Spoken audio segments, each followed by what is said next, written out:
Assalamualaikum warahmatullahi wabarakatuh.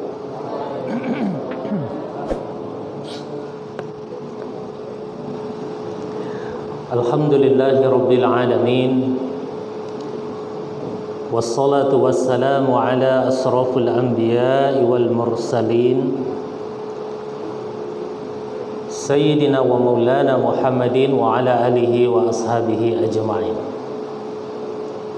Asyhadu an la ilaha illallah wahdahu la syarika lah wa asyhadu anna Muhammadan abduhu wa rasuluh sallallahu alaihi wasallam la nabiyya ba'da. Allahumma salli ala Muhammadin wa ala alihi wa ashabihi ajma'in.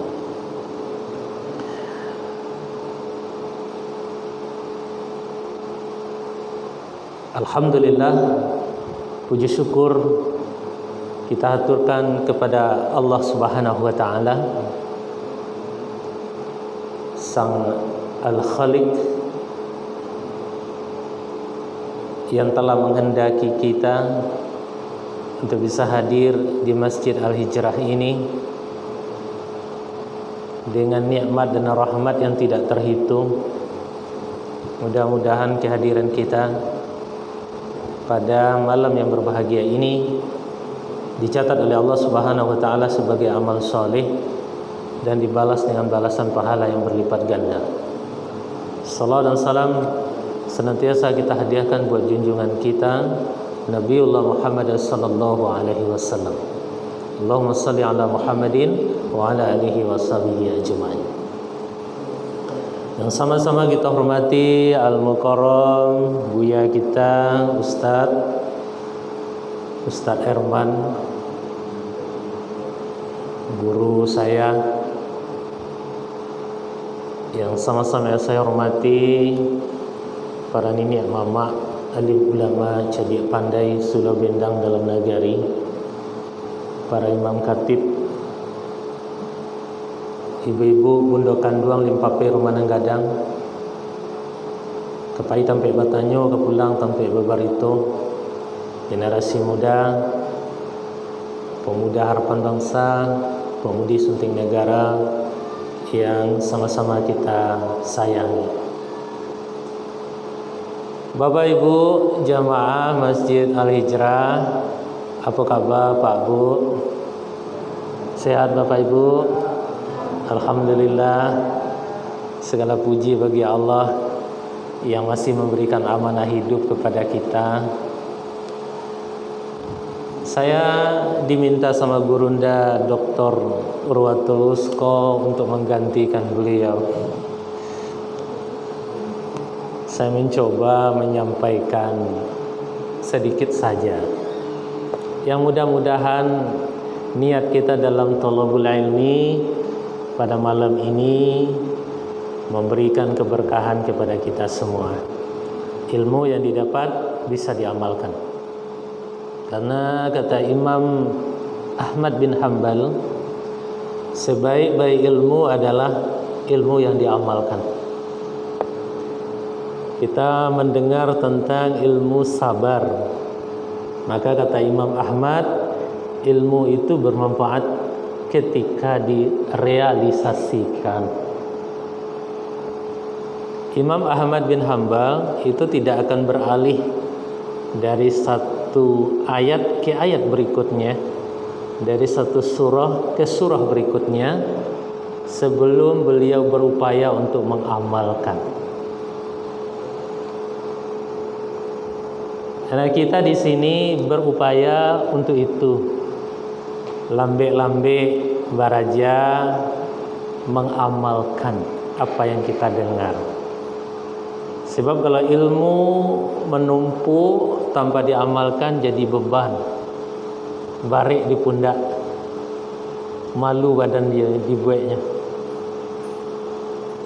Sebab orang yang tahu tanpa mengamalkan itu Allah murka itu. Orang yang tahu harus berupaya untuk mengamalkan. Nah, di sini Bapak Ibu yang hadir di sini luar biasa. Kita di sini berikhtiar bersama-sama untuk jadi lebih baik. Setuju Pak Bu? Setuju Ibu? calon penghuni surga semua yang ada di sini nih. Amin. Bapak Ibu sekalian yang dirahmati oleh Allah Subhanahu wa taala, pada hadis keempat dari hadis arba'in ini, hadisnya cukup panjang.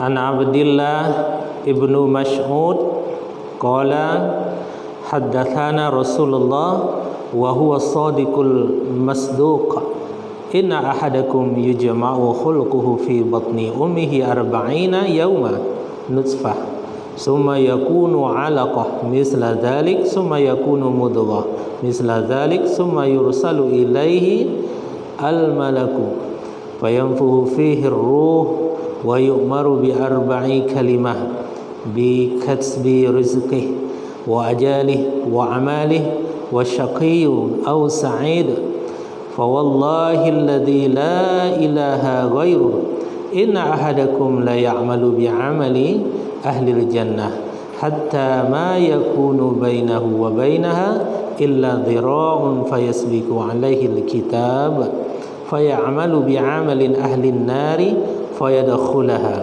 wa inna ahadakum la ya'malu bi 'amali ahli an-nar hatta ma yakunu bainahu wa bainaha illa dhira'un fayasbiqu 'alaihi al-kitab fayamalu bi 'amali ahli al-jannah fayadkhulaha. Bukhari Muslim. Pada hadis keempat ini Bapak Ibu, Allah mengingatkan kita. Aku kaji berulang-ulang. Sebenarnya hamba gak sagan ada Buya Herman di Sikon. Tapi hamba minta izin tadi. Jadi kalau keliru minta diluruskan ya. Buya. Jadi Bapak Ibu sekalian, Allah mengingatkan siapa kita, dari mana kita, sedang apa kita, dan mau kemana kita. Yang pertama, siapa kita? Kita ini adalah Abdillah, hamba Allah. Hamba Allah ada prosesnya. Di sini dikatakan dalam hadis ini, sungguh seorang dari kalian dikumpulkan penciptaannya dalam perut ibunya 40 hari namanya nutfah. 40 hari pertama namanya nutfah. Nutfah itu bibit, bentuknya masih bibit. Bibit yang bersumber dari bapak-bapak. Baniyah itu.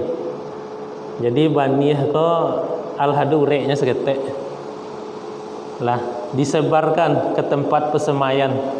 Jadi kalau kita ke sawah, disebarkan ke tempat menyemaikan baniyah. Sampai 40 hari. 40 hari kedua dia alaqah, berupa darah. Jadi yang 40 hari pertama namanya nutfah, itu masih dalam bentuk, mohon maaf, sperma. 40 hari kedua sperma tadi berubah menjadi darah. 40 hari ketiga darah tadi terus mengalami perkembangan jadi daging. Nah, mudghah. Nanti dari daging akan dilengkapi dengan tulang. Tapi sampai di sini dikatakan oleh Allah 40 hari pertama, 40 hari kedua, 40 hari ketiga. 40 hari pertama masih berupa cairan. Nah, 40 hari kedua berupa darah. 40 hari ketiga berupa daging.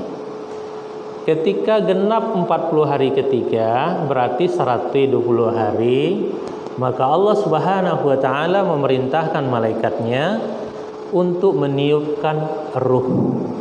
Nah, jadi ibu-ibu nih yang berpengalaman ini. Jadi habis dites rupanya garisnya 2. Nah, itulah positif bania tadi kakak tumbuh. Ya Bu. Tapi di situ banyak kok mak-mak. Tidak ibu-ibu tapi mak-mak.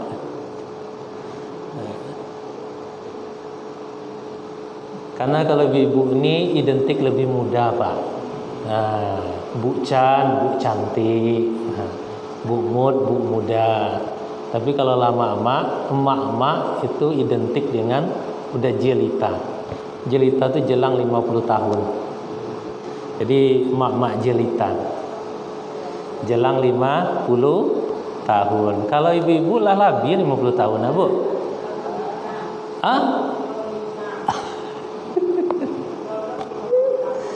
Iya.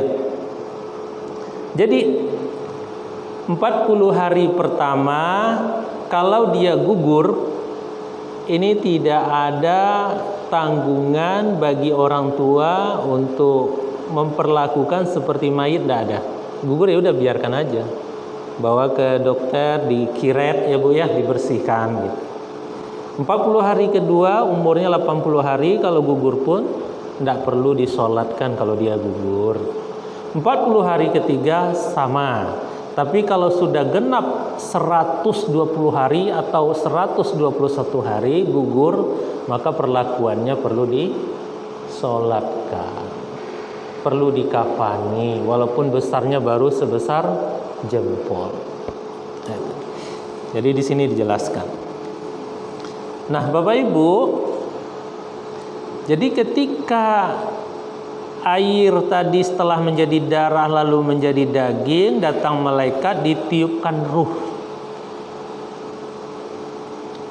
Nah, ruh ditiupkan, maka dicatatkan bagi si calon manusia tadi, pertama tentang rizkinya, yang kedua ajalnya, yang ketiga amalnya, yang keempat hidupnya celaka atau bahagia. Jadi 4 apa tadi Bu? Saat calon bayi tadi berusia 120 tahun, 120 hari pas, ya, pas 120 hari, masuk ke menit 121 hari, malaikat datang meniupkan ruh. Setelah ruh ditiupkan, maka ditentukan baginya takdirnya akan 4 hal. Pertama rizkinya, yang kedua ajalnya, yang ketiga amalnya, yang keempat bahagia atau menderita. Ya Bu. Kemudian jadilah dia, si bayi ini terus berkembang, lahir dan menjalankan apa yang telah tertulis baginya tadi.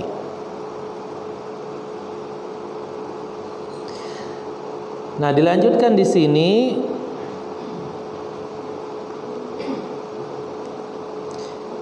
Di dalam hadis ini ada orang yang seumur hidupnya beribadah dengan ibadah surga, sehingga jarak dia dengan surga itu tinggal selangkah lagi. Tapi takdir berkata lain. Di menit-menit terakhir dia melakukan dosa atau amalnya penghuni neraka, sehingga dia masuk neraka, atau sebaliknya. Bapak Ibu sekalian yang dirahmati oleh Allah Subhanahu wa taala. Jadi hadis keempat ini berbicara tentang takdir. Kita akan bahas tentang takdir Bapak Ibu. Dalam hidup ini Bu, ada 2. Yang pertama adalah ranah hak prerogatif Allah Al-Khaliq. Ini namanya takdir. Allah yang menentukan, yang memutuskan sesuatu yang sudah final, takdir. Hasil yang mengikat setiap makhluk. Jadi Bapak nanti perjalanan hidupnya dari awal tahun hidup sampai tahun ke-10, ke-15, 20, nanti sekolah di mana, SD, SMP, SMA, lanjut kuliah, bekerja di mana, drama dia bekerja nanti seperti apa, apakah mulus atau lancar, semuanya sudah tercatat dengan rapi di Lauh Mahfuz. Tercatat dengan rapi. Jadi takdir itu hasil. Hasil itu hak prerogatif Allah. Itu mengikat, tidak bisa diubah kecuali yang mengubah Allah Subhanahu wa taala itu sendiri. Yang kedua adalah hak prerogatif makhluk. Nah, Allah kasih juga. Itu maha adilnya Allah. Apa itu? Ikhtiar. Ikhtiar itu terbagi menjadi dua. Usaha, doa. Usaha dan doa. Usaha kita apakah bisa merubah takdir kita? Bisa kalau Allah menghendaki. Itu syarat dan ketentuannya. Doa kita apakah bisa merubah takdir? Bisa kalau Allah menghendaki. Ya, ada ujungnya tuh. Kalau Allah tidak menghendaki, maka dia tidak akan berubah.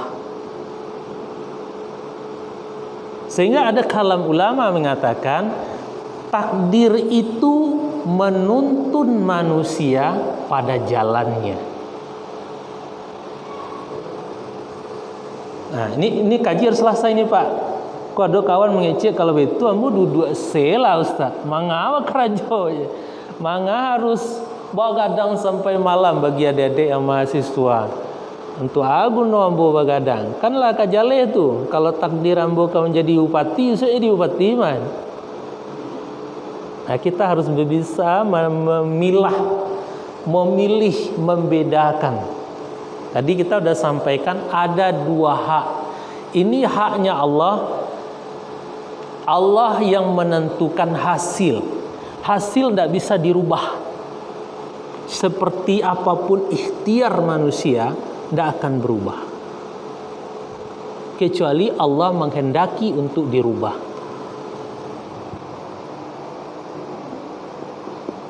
Yang kedua, haknya makhluk, ikhtiar, usaha dan doa. Bapak Ibu,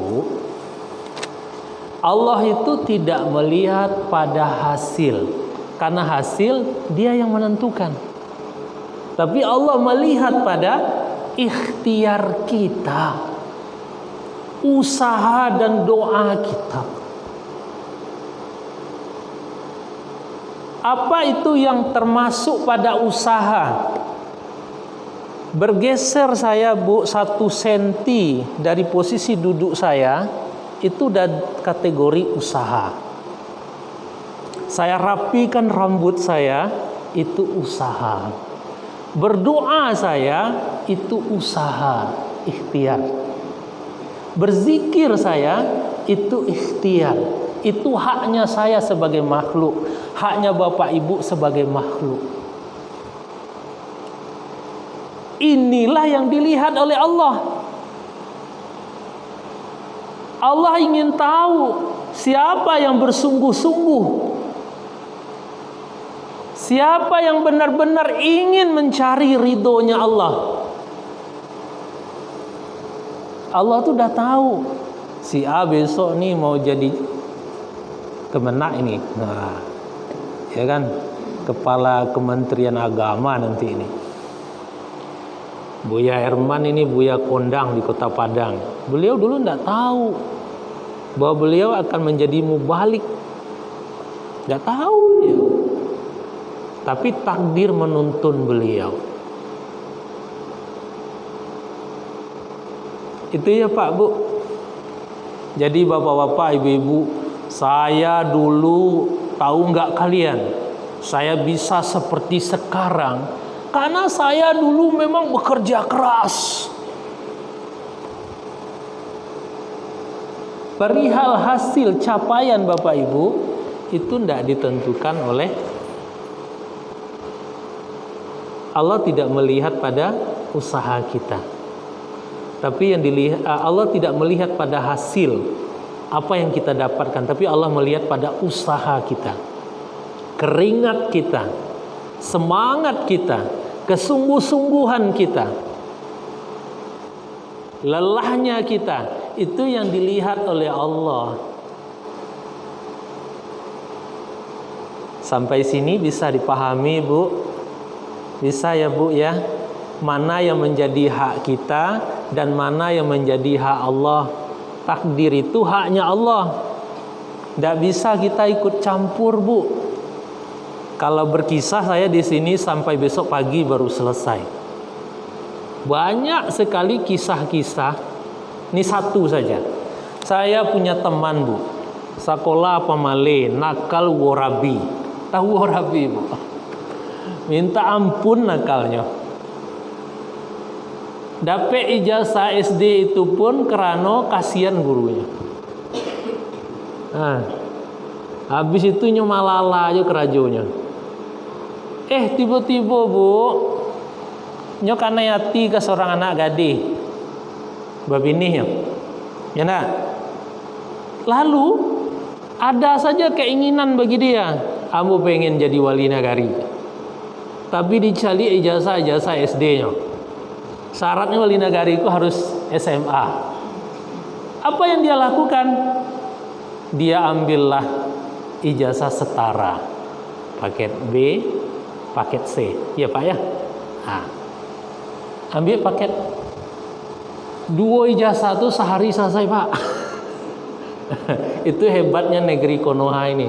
2 ijazah SMP, ijazah SMA sehari selesai. Karena pendaftaran calon wali nagari ini waktunya udah mepet. Akhirnya dia ikut nyalon. Terus dia mikir, saya ini kan tidak pintar. Orang tahu saya itu cuma taman SD. Bagaimana caranya supaya saya lolos jadi wali nagari? Nyohagilah setiap rumah bare sekulak. Apa hasilnya, Bu? Jadi wali nagari. Pernah enggak kepikiran sama dia dulu waktu nakal-nakal kelas 6 SD itu bahwa dia akan jadi wali nagari? Pernah enggak? Enggak. Takdir menuntun orang pada jalannya. Siapa yang menentukan bahwa dia 15 tahun yang akan datang dia jadi wali nagari? Allah. Tapi dia dapat enggak amal dari usahanya dia?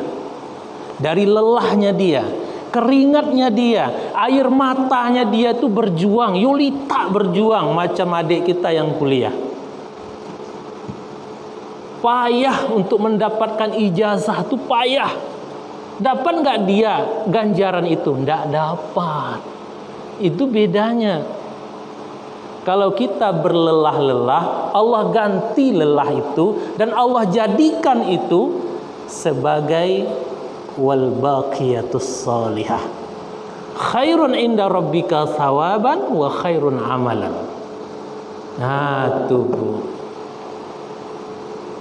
Jadi jangan pernah menyandarkan apa yang kita raih itu ya karena saya memang berjuang. Jangan.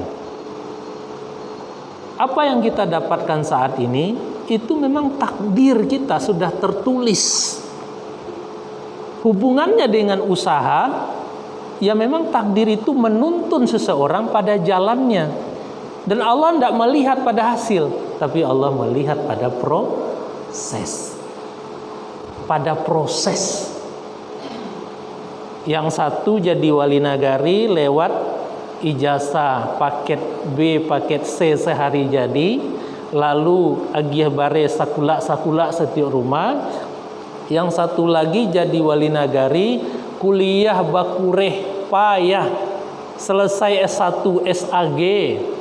Pertama jadi wali nagari ndak lolos, yang kedua ndak lolos, yang ketiga baru lolos. Di mata Allah mana yang mulia?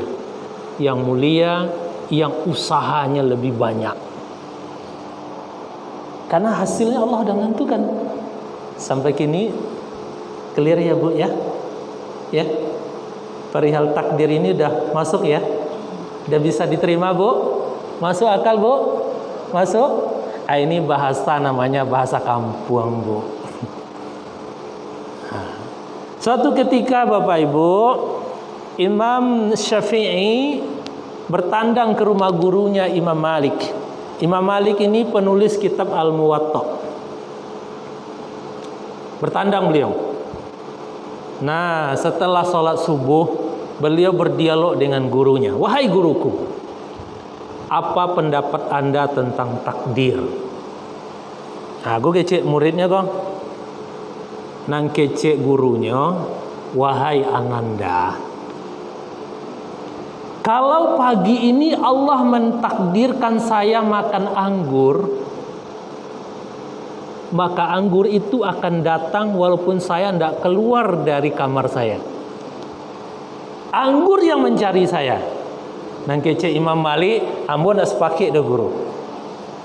Tak mungkin anggur tu datang ke kamar guru dah kalau guru tidak keluar dari rumah. Nang kece gurunya Imam Malik kau tak percaya anda. Kita buktikan saya kok. Jadi sampai di situ Pak dialognya. Habis salat duha, sama-sama salat duha kok. Imam Syafi'i siap-siap keluar. Nyo carinya orang baladang anggur, buah anggur. Nah, berjalan beliau bertamu orang, memang dia itu punya luas lahan anggurnya. Ya. Nah, sementara gurunya masih berzikir, tidak keluar dia. Tidak keluar. Nah, Imam Syafi'i keluar. Datang dia ke kebun anggur. Dia bilang, Pak, saya mau bantu Bapak. Oh ya, silakan. Silakan nak. Karena Imam Syafi'i itu masih muda ketika itu. Usianya masih belasan tahun. Nah, dibantu orang memetik anggur. Nah, setelah sekian waktu berjalan, nah ya kan? Nah, Imam Syafi'i ini dikasih 2 ikat anggur, 2 ikat besar, sama yang punya ladang. Terima kasih Anda sudah membantu kami. Bawalah pulang. Itu bawa pulang di Imam Syafi'i ke rumah gurunya tadi. Nah, lah sampai di rumah guru, tapi kirinya kau ada anggur 2. Allah sudah mentakdirkan kau untuk ambo cie, untuk guru dan cie. Nan jatahnya masuk ke kamarnya. Nah, untuk gurunya bawa ke guru. Assalamualaikum. Waalaikumsalam. Alhamdulillah guru tadi ada rasaki. Aku memang untuk guru kah. Galaklah gurunya lain. Kecik gurunya bahasa Syafi'i. Dah iyo kecik guru tadi. Walaupun guru ndak beranjak sejengkal pun dari tampek duduk kok. Kalau memang Allah mentakdirkan anggur, ambo makan anggur pagi ini, anggur itu akan datang. Nah, kini datang kan? Padahal ambo tidak beranjak sampai duduk ambo. Akhirnya mereka tertawa berdua. Guru benar, tapi kamu juga benar nak. Karena Allah itu sangat-sangat menghargai ikhtiar dari makhluknya.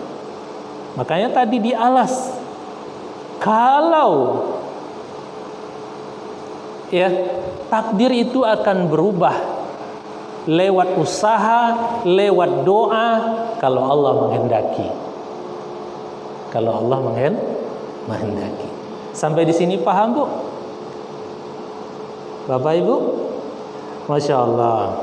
Jadi kalau kita membahas ilmu itu tidak barek-barek, tidak ringan-ringan saja kan? Yang penting kita paham. Nah, oleh karena itu Bapak Ibu, yang ingin saya pertegas di sini adalah jangan sampai datang laknat Allah kepada kita ketika kita mengatakan bahwa semua yang kita raih saat ini adalah berkat semata-mata berkat usaha kita, berkat kepintaran kita, berkat kerja keras kita, berkat saya ini orang hebat, jadi pantaslah saya jadi wali kota, pantaslah saya punya rumah sebesar ini. Ini kita khawatir jatuh kepada kufur.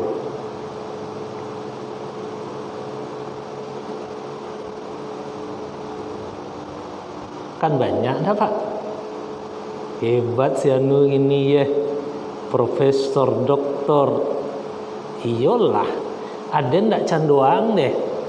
Den yo bakureh. Siap tahan angin dingin. Makan nasi basi. Batanggang siang malam. Makonyo den kayu. Tinggi titel den. Wa angkat ndak deh. Ndak keluar dari Tampurang tu dah. Di situ saya selamanya. Kerajo watani saya. Ndak berani keluar kampung dah. Merantau. Nah, cali ambung. Sukses kan? Nah, ini kita khawatir. Kita mencap apa yang kita raih saat ini karena usaha kita. Ini kita khawatir kita jatuh kepada kufur. Dan ini adalah penarik datangnya laknat dari Allah Subhanahu wa ta'ala.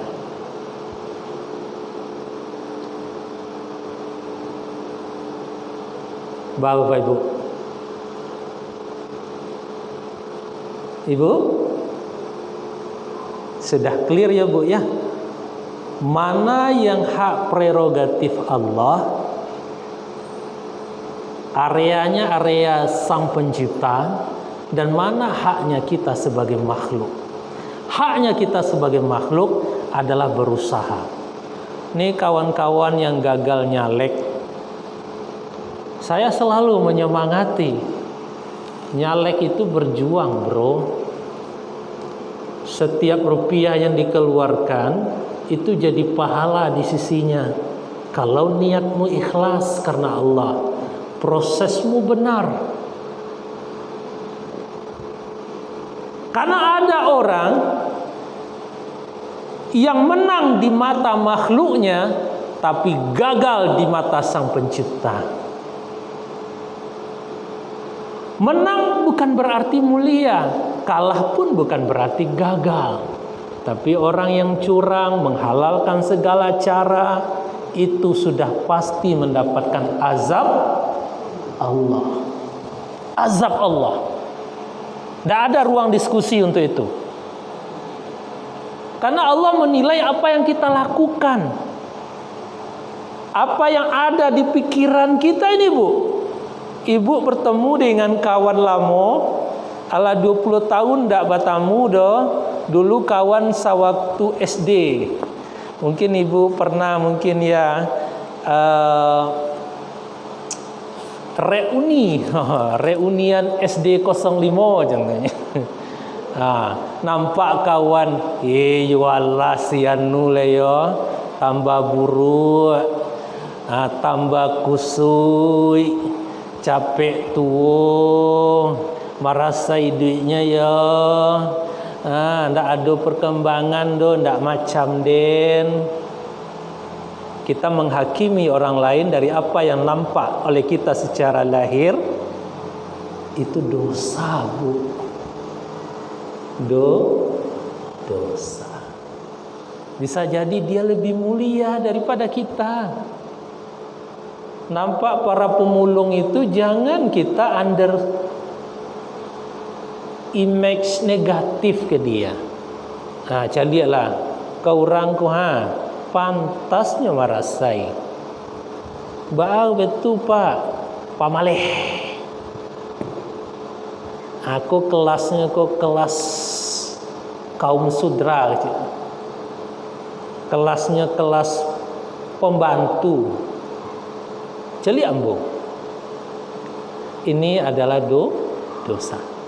Tidak boleh Pak menghakimi orang lain atau merendahkan orang lain. Baru sampai di sini, baru di pikiran sudah tercatat sebagai dosa. Itu Bu.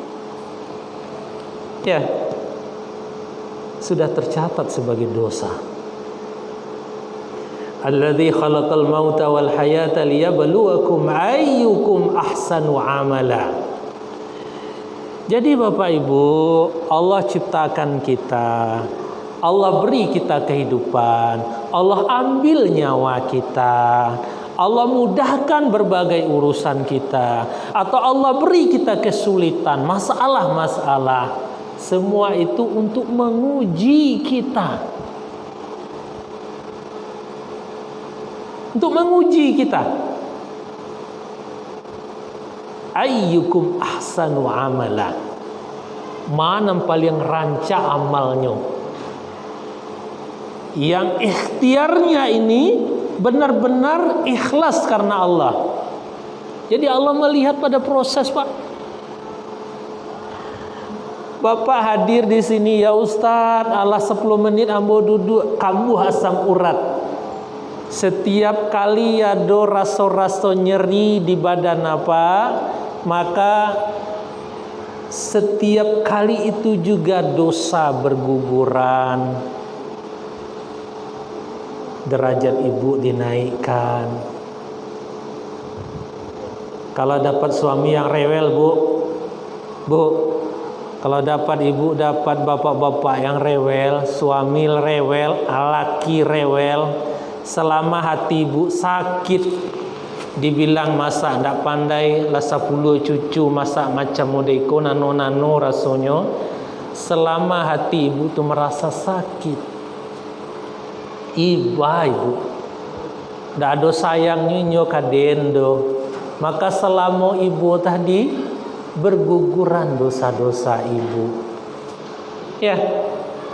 Selama ibu lelah memasak, selama capek yo litak badan maben laki, selama itu pula dosa ibu berguguran, pahala ibu ditambah, derajat ibu ditingkatkan. Tidak ada yang sia-sia. Begitu pula kita mencari rezeki, Bu.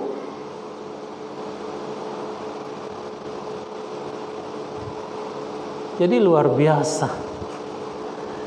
Allah itu menilai sekecil apapun amal-amal yang kita kerjakan.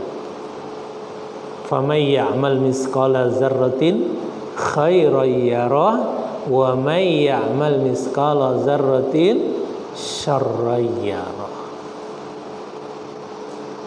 Sekalipun ibu hanya senyum, lihat suami senyum, pahalanya besar.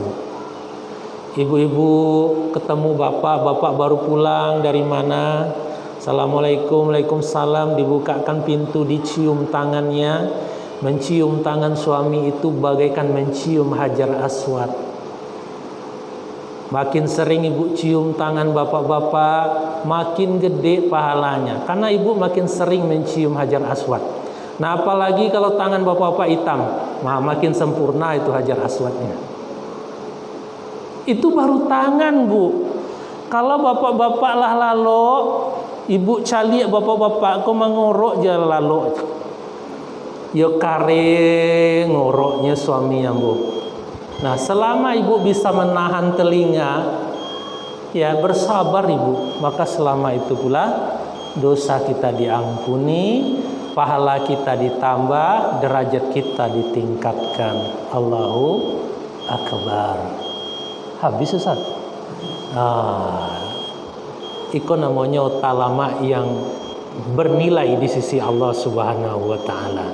Jadi Bapak Ibu, semoga bermanfaat ngaji kita pada malam kini. Ngaji sederhana, ringan, yang insya Allah bermanfaat buat kita semua. Mohon maaf dari hal yang tidak berkenan. Wabillahi taufiq wal hidayah. Assalamualaikum warahmatullahi wabarakatuh. Ya Nabi, salam alaik.